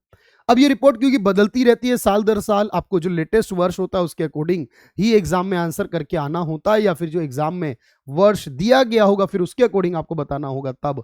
अब इसके लिए हमें सारी रिपोर्ट एनालिसिस करनी है, बिल्कुल करेंगे हम हर एक रिपोर्ट और देखेंगे किस वर्ष में भारत को क्या रैंक दी गई। लेकिन आज के समय भारत पिछले कई वर्षों से टॉप 10 में है पहली बात तो, और भारत इस समय सबसे तेजी से उभरता हुआ देश है फॉरेन इन्वेस्टमेंट को रिसीव करने के मामले में, क्योंकि दुनिया भर के देशों की जो चॉइस है इन्वेस्टमेंट के लिए वो इंडिया बनी हुई है। अब इसको लेकर एक रिपोर्ट आती है जिसका नाम है United nation conference on trade and development, क्योंकि जब आप इंटरनेशनल रिपोर्ट्स का जिक्र करते हो तो अब इन रिपोर्ट्स के बारे में पढ़ते हो कि ये जो रिपोर्ट लाई गई इन्वेस्टमेंट के रिगार्डिंग, ये यूएनसीटीएडी नाम की एक संस्था जो है वो इस काम को करती है, वो इस रिपोर्ट को बनाती है। जैसे कि अगला सवाल आप देखो, और इस सवाल में आपको क्या करना है। एक देश जहां निजी सदस्य या संगठन किसी देश में बैंक में पैसा जमा करते हैं या उस देश के शेयर खरीदते हैं। अब देखो यहां पर मैंने आपको एक बात समझाई थी, अगर हम किसी भी देश में जाकर इन्वेस्टमेंट करें और उस देश की कंपनियों के शेयर खरीद लें तो उसे क्या कहा जाएगा। याद करो मैंने कहा था जनरली शेयर के माध्यम से जब हम इन्वेस्टमेंट करें, share, bond, mutual fund, security, stock, ये कोई भी शब्द हम इस्तेमाल करें तो क्या याद आया आपको? सर ये था फॉरेन पोर्टफोलियो इन्वेस्टमेंट। ये विदेशी निवेश का वो हिस्सा था जो लेस देन 10% कैटेगरी में आता है, जिसे एफपीआई या एफआईआई भी कहा जाता है। याद आ रहा है? अगर इससे ज्यादा होता है तो फिर वो एफडीआई कैटेगरी में चला जाता है। बोलो हाँ या ना? ये बहुत जरूरी है बात समझनी। अच्छा अब देखो यहां पर एक और बात सीखने की जरूरत है जो अगले सवाल में पूछा गया। सवाल फिर वही पूछा गया है लेकिन घुमाकर बात की गई है कि जब हमारे पास ये वाला कानून लाया गया, जब एफडीआई का जिक्र किया गया, जब एफडीआई की शुरुआत की जा रही थी भारत में, और एफडीआई की शुरुआत जो 91 में की गई थी, याद रखो उस समय भारत का वित्त मंत्री कौन था या प्रधानमंत्री कौन था? तो ये सवाल 91 से रिलेट करता है जब पीवी नरसिम्हा राव के बारे में आप पढ़ते हो कि वो हमारे देश के प्राइम मिनिस्टर और डॉक्टर मनमोहन सिंह जो थे हमारे जो फाइनेंस मिनिस्टर थे। जैसे कि ये सवाल है, कौन सा विदेशी प्रत्यक्ष निवेश एफडीआई में निषिद्ध है? ये सारे के सारे सवाल ऑलरेडी यूपीएसआई में पूछे गए हैं, और इन सवालों को करने से ना आपके वो लैंग्वेज को बदल सकता है, वो कंसेप्ट को इधर से उधर करके पूछ सकता है, स्टेटमेंट को आगे पीछे कर सकता है, लेकिन कंसेप्ट तो इसके बाहर ओवरऑल नहीं जाने वाला। जरूरी आपको देखो मैंने बताया रक्षा क्षेत्र में एफडीआई अलाउड है, रेलवे के अंदर भी एफडीआई अलाउड है क्योंकि अब रेलवे में भी प्राइवेट और विदेशी 100% अलाउड है, एग्रीकल्चर में भी अलाउड है, एयरलाइंस में भी मैंने आपको बताया पीछे अलाउड है, लेकिन साथ में ये भी बताया जिन क्षेत्रों में अलाउड नहीं है जैसे टोबैको, सिगार, सिगरेट, है ना, चिट फंड्स मैंने आपको बताया, रियल एस्टेट मैंने बताया, एटॉमिक एनर्जी बताया, और साथ में मैंने बहुत सारे पॉइंट दिए कि जहां पर अलाउड नहीं है तो आपने बिल्कुल याद करा सर, टोबैको इंडस्ट्री वो है जहां एफडीआई को बिल्कुल भी परमिशन नहीं दी गई है। मैंने आपसे कहा यह बड़ा जबरदस्त सवाल है, बहुत टेक्निकल सवाल है एग्जाम को लेकर, और इसकी टेक्निकलिटी ये बताती है कि अगर आप इस सवाल को कर कर जाते हो ना तो ये पॉइंट आपके पास पूरी तरह से आना चाहिए समझ में कि जब कोई कंपनी या व्यक्ति किसी ऐसे व्यवसाय में विदेशी निवेश करता है जो उसके मौजूदा व्यापार से संबंधित नहीं है। अब मैंने आपको ये बात बताई थी, जब वो सेम टू सेम बिजनेस दूसरे देश में लेकर जाता है तो सर जो सेम टू सेम होता है, सेम टू सेम तो उसके लिए होता है हॉरिजॉन्टल। याद आ रहा होगा आपको सेम टू सेम के केस में। जो मैंने आपको वर्टिकल बताया था, तो वर्टिकल में मैंने बताया वो उसी बिजनेस में जिस बिजनेस में वो है उसी बिजनेस का या तो अप स्ट्रीम, जैसे कंपनी टायर, मैंने कहा कार कंपनी टायर बनाने लगती है, या वो जो कार कंपनी है बेसिक तौर पर अपने और किसी काम में लग जाती है, तो वो वर्टिकल है, वो उसी बिजनेस में आती है, उसी से रिलेटेड ही काम करती है। और मैंने बताया कॉन्ग्लोमरेट में जब वो कंपनी किसी डिफरेंट बिजनेस में लग जाती है तो डिफरेंट बिजनेस में लग जाने को हमने बोला कॉन्ग्लोमरेट। और ग्रीन फील्ड मैंने बोला था जब वो किसी ऐसे प्रोजेक्ट में लगती है जो कि बिल्कुल नया प्रोजेक्ट हो। कॉन्ग्लोमरेट में हमने कहा डिफरेंट प्रोजेक्ट होना चाहिए, नया हो पुराना हो लेकिन सेम उस बिजनेस का नहीं होना चाहिए, ये इंपॉर्टेंट था। तो ऐसे के लिए क्या वर्ड इस्तेमाल होगा? कॉन्ग्लोमरेट होगा। वर्ष 2016 में जब भारत में एफडीआई की बात आती है तो सबसे ज्यादा एफडीआई भारत में कहां से आया करती थी, ये पूछा गया है। अब देखो, जब हम एफडीआई को लेकर जिक्र करते हैं, हमने कहा 91 के बाद से कंप्लीटली अलाउड कर दिया गया भारत में, अब इसके लिए लिमिट्स बना दी गई, तो हर वर्ष हमारे देश में एफडीआई आती ही है। और अगर हम देखें आज के वक्त में जो एफडीआई सबसे ज्यादा आती है वो कहां से आती है, तो भाई आज के वक्त में सबसे ज्यादा एफडीआई जो है वो स्विट्जरलैंड से आती है क्या, मॉरिशस से आती है क्या, अमेरिका कनाडा से आती है क्या? नहीं भाई, आज के वक्त में आती है सिंगापुर से। लेकिन जब ये सवाल 2016 का है और 2017 में पूछा गया एग्जाम में, तब इसका जवाब मॉरिशस हुआ करता था, लेकिन फिर मॉरिशस में थोड़ी सी कमी आ गई और सिंगापुर आगे निकल गया। तो आज के वक्त में सिंगापुर नंबर 1 पर है और मॉरिशस नंबर 2 पर चला गया। तो इस तरीके के सवाल आपसे पूछेगा। अब ये सवाल कई बार हमें आसान मिल रहा है तो कई बार हमें मुश्किल मिल रहा है। और अगर मैं इसी सवाल में ये बात करूं आपसे कि भाई हमारे देश में अगर आप देखें कि भाई कोई भी अगर हम एक काम कर रहे हैं यहाँ पर, तो यहाँ पर एक बात याद रखना, जैसे कि ये सवाल पूछा गया है कि भारत के किस सेक्टर में सबसे ज्यादा एफडीआई आती है। अब हमें ये तो पता है कि एफडीआई आती है, अब ये पूरा का पूरा करंट डेटा पर बेस्ड है, लेकिन अभी भी 2025 में भी ना कुछ बदलाव नहीं हुआ है। आज भी हमारे देश में सबसे ज्यादा जो एफडीआई आ रही है, जो पैसा विदेशी कंपनीज हमारे देश की बिजनेसेस में लगा रही हैं, वो सबसे ज्यादा लगा रही है कौन से वाले सेक्टर में? तो वो लगा रही है सर्विसेज सेक्टर के अंदर, वो लगा रही है सेवा क्षेत्र के अंदर। सर्विसेज इस मामले में हमारा टॉप पर है। इसी के अंदर हमारा इंफॉर्मेशन टेक्नोलॉजी आईटी सेक्टर आता है, जो स्पेसिफिकली इसको प्रमोट करता है। अगर इसी बात को मैं यहां कहूं कि सर इनमें से वो क्या बिजनेस हमें लगता है जिसके अंदर यहां पर सरकार ने विदेशी निवेश को प्रतिबंधित नहीं किया है। अब की बार सवाल पूछा है प्रतिबंधित नहीं किया है, तो मैंने आपको क्या बताया था, याद कर लो। चिट फंड में प्रतिबंध होता है, आपको पता है, और यह भी पता है कि सिगार वगैरह में, टोबैको सिगरेट में भी प्रतिबंध होता है। और मैं आपको बता दूं यहां पर एक क्या होता है, ट्रांसफर डेवलपमेंट राइट्स नाम से एक वर्ड होता है, और ये ट्रांसफरेबल डेवलपमेंट राइट वर्ड है हमारा। इस वर्ड को अगर आप देखोगे तो इसमें भी हमारे पास होता है बैन। तो हमारे चाय वाले जो प्लांट्स है उसके अंदर बैन नहीं होता। हम टी प्लांटेशंस में कर सकते हैं, अलाउड कर सकते हैं। ट्रांसफरेबल डेवलपमेंट जो राइट्स हैं हम, हाँ, उसमें है हमारे पास बैन, तो उसको नहीं कर सकते। तो ये जरूरी है हमारे पास कि हम ये जान पाएंगे कि भाई हमें किस चीज में करना है और किस में नहीं करना, लेकिन जिसमें बैन है वो भी याद रखना। चलो, अब जैसे कि सवाल हमारे पास है कि रक्षा क्षेत्र में, ये सवाल पूछा गया कि रक्षा क्षेत्र में अगर एफडीआई करते हैं तो वहां पर जो एफडीआई की लिमिट है वो कितनी है ऑटोमेटिक रूट के तहत। अगर मैं आपको कहूं कि ऑटोमेटिक रूट के अलावा अगर पूछा होता ओवरऑल तो 100% है, जिसमें से ऑटोमेटिक 74 है और बाकी की जो बच गई 74 से 100 तक वो आपके पास गवर्नमेंट अप्रूवल है। अगर ये ऑटोमेटिक रूट वर्ड ना हो तो आंसर 100% होगा, अदरवाइज आंसर 74% हो जाएगा। बोलो हाँ या ना। यानी भारत में जो भी पैसा आ रहा है अलग अलग माध्यम से वो बहुत जरूरी है। और इसीलिए हमने ये बोला कि भाई जब हम ये कहते हैं कि फॉरेन इंस्टीट्यूशनल या फॉरेन डायरेक्ट इन्वेस्टमेंट वर्ड आता है तो ये दो अलग अलग इन्वेस्टमेंट है। अब जैसे कि ये सवाल आपसे पूछा गया, सवाल ये कहता है हमसे कि इनमें से किसे विदेशी प्रत्यक्ष निवेश माना जाएगा, एफडीआई माना जाएगा। ध्यान रखना, ये जो चार ऑप्शन है इनमें से कोई तीन एफपीआई को लेकर बात करते होंगे, ऑब्वियस है, एक चौथा एफडीआई को लेकर बात करता होगा। अब देखो जरा ध्यान से क्या कह रहा है सवाल में, आपको वो कीवर्ड ढूंढना पड़ेगा आंसर के लिए। भारत में जो स्टॉक एक्सचेंज हैं अगर हम उसके शेयर खरीदें तो आपने कहा सर शेयर आ गया, शेयर का मतलब आपने बताया एफपीआई में जाता है। आपने कहा यहां पर विदेशी पेंशन फंड में भारतीय शेयर बाजार आ गया तो ये एफपीआई में चला जाता है।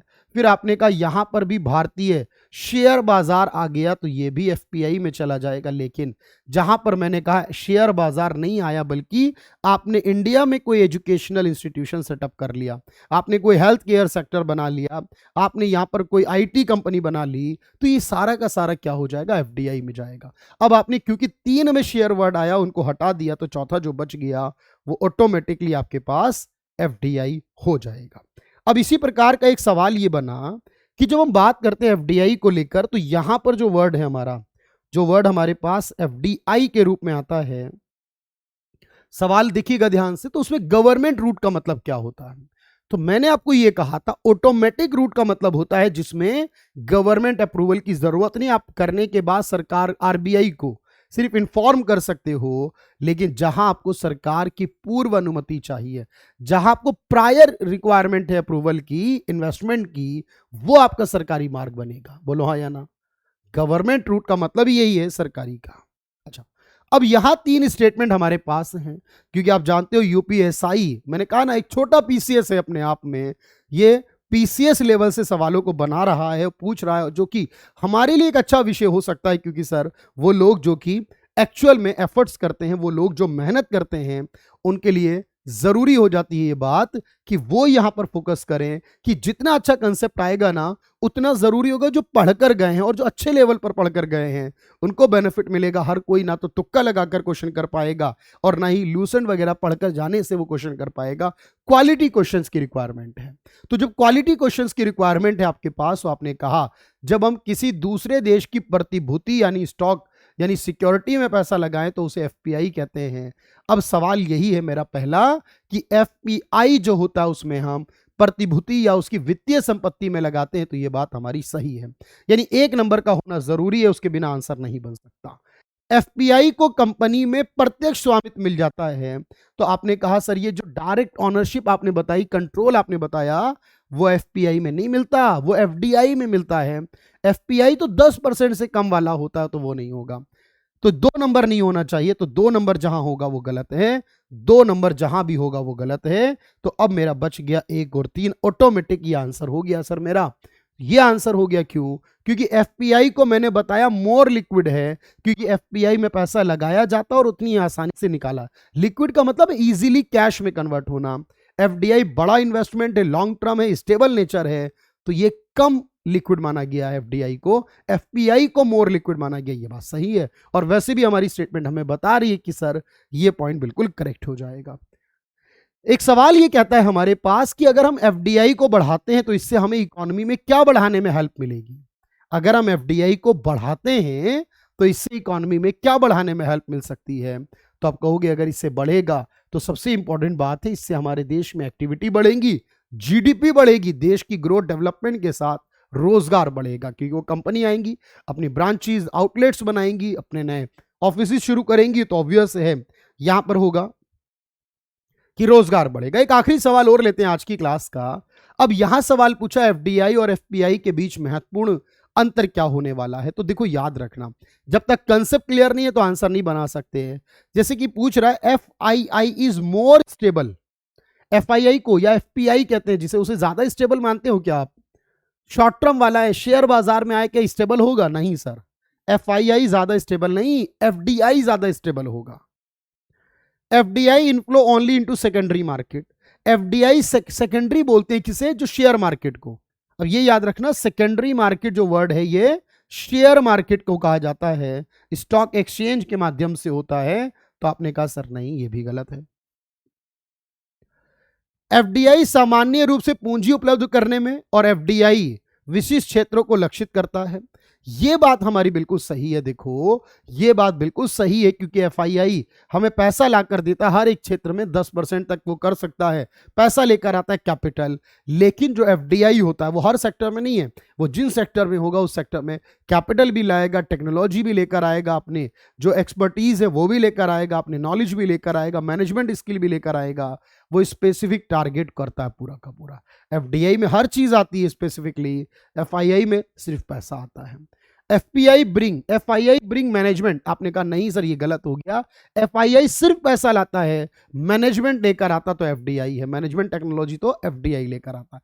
तो कई बार हमें इस तरह सवालों को पढ़ने की जरूरत है। तो ये आपका जो वन शॉट एक्चुअल में है ही ना, अपने आप में मैंने कहा जैसे शुरुआत में कि अगर आप फॉरेन इन्वेस्टमेंट को लेकर बात कर रहे हो तो ये फॉरेन इन्वेस्टमेंट जो है ये बड़ा जबरदस्त है अपने आप में। इससे बहुत सारे सवाल पूछे गए, बहुत टेक्निकल सवाल पूछे गए, और ये जो 2 सवाल कम से कम इस टॉपिक पर आपके एग्जाम में रहते हैं, इनको किसी भी हाल में मिस नहीं करना। और ये तभी होगा जब आपने बहुत अच्छे से कंसेप्ट को पढ़ा होगा। तो मैंने आपको जो सब कुछ सिखाया उसको एक बार क्विकली रिवाइज कर जाइएगा, और साथ में आप इस क्वेश्चंस को देख कर जाएं कि इसके आंसर आपने किस तरीके से निकाले, कहां पर आपने किस वर्ड में गलती को पकड़ा, तो गलती वाले वर्ड को हटाने के बाद जो रिमेनिंग बच गए उनमें से कोई एक आंसर होगा। ये हमारा एक तरीका होना चाहिए, और इसीलिए हम इसी तरीके के माध्यम से आगे बढ़ने का प्रयास कर रहे हैं। जो लगातार वो यही कहता है कि भाई ये जो तरीका हमारे पास है, जिस तरीके से हमने इन सारी चीजों को लेकर बात की है, उस तरीके को अगर हम देखेंगे भाई यहां पर, तो आपको क्या नजर आएगा भाई यहां, तो आपको नजर ही आएगा कि भाई हमारे पास बहुत सारी चीजें हैं। और उन सारी चीजों में अगर मैं बात करूं आपसे, तो क्या देखते हैं आप कि हमने यहां पर जो पूरा का पूरा बैच बनाया है ना, स्पेसिफिकली वो इसी टारगेट को लेकर बनाया, इसी पॉइंट को लेकर बनाया कि भाई हम ये सारी चीजों को अच्छे से मैनेज करें, अच्छे से जाने और समझें। और आप देखो यहां पर सिर्फ मैं जीएस की बात नहीं कर रहा, आपको देखो यहाँ पूरी टीम जो यहाँ पर अवेलेबल है वो पूरी टीम बेस्ट है, क्योंकि वो एक्सपर्ट है अपने अपनी फील्ड के अंदर, और आपको उतनी डिटेल में पढ़ाने के लिए कैपेबल हैं जितनी डिटेल में आपको चाहिए। यानी जिस लेवल को आपको टच करना है एग्जाम क्वालिफाई करने के लिए, सब इंस्पेक्टर बनने के लिए, एसआई बनने के लिए, उस तक पहुंचाने के लिए भी तो हमारे पास जो सारथी है वो अच्छे होने चाहिए, वो टीचर अच्छे होने चाहिए, और वो पूरी की पूरी टीम आपको मिल रही है। यानी कोई भी ऐसा टीचर जो कैरियर में है उसको यहाँ पर छोड़ा नहीं गया, ताकि आप हर चीज का एक बेनिफिट ले सकें, और वो भी जस्ट 999 के अंदर। और इस बैच को आपको ज्वाइन करना है, क्योंकि बैच आपका ऑलरेडी स्टार्टेड, देखिए आप देख रहे हैं 18 अगस्त से हम यहाँ स्टार्ट कर चुके हैं, और उस लेवल के साथ आपके साथ डील करने वाले हैं। जितने भी इकोनॉमिक्स के सेगमेंट है मैं डील करूंगा ऑब्वियस आपके साथ, ज्योग्राफी है, हिस्ट्री, पॉलिटी है, और सबसे इंपॉर्टेंट राकेश सर भी यहाँ पर आपके साथ हैं, ठीक है, अभिनय सर है, रीजनिंग में Piyush sir, Arun sir, Bharat sir, लगभग सभी पूरी टीम है। और मूल विधि बड़ी जबरदस्त आपके लिए है, तो मूल विधि भी आपके पास है इसके अंदर। तो ओवरऑल मिलाकर ये बैच आपके लिए आपके सिलेक्शन का सारथी बनने वाला है, आपके सिलेक्शन में, आपकी रैंक में आपको पूरी तरह से हेल्प करने वाली हैं सारी चीजें। तो यही हमारा जो कैरियर का लक्ष्य है वो आपके लिए है, और आपका जो लक्ष्य एसआई बनने का है, ऑब्वियस है ये दोनों लक्ष्य जब मिलेंगे तो आपका सिलेक्शन सुनिश्चित हो जाएगा। इस बैच को ज्वाइन कर लीजिएगा। इकोनॉमिक्स की ये क्लास आपको जबरदस्त लगी होगी, बहुत सारे कंसेप्ट सीखे होंगे आपने, कुछ नए वर्ड्स को शायद पहली बार पढ़ा होगा, वो आपके लिए बेहतर होंगे, उनको याद रखिएगा पर्टिकुलर टॉपिक को। और चलिए मिलेंगे फिर आने वाली क्लासेस के अंदर भी। Thank you everyone, thank you so much.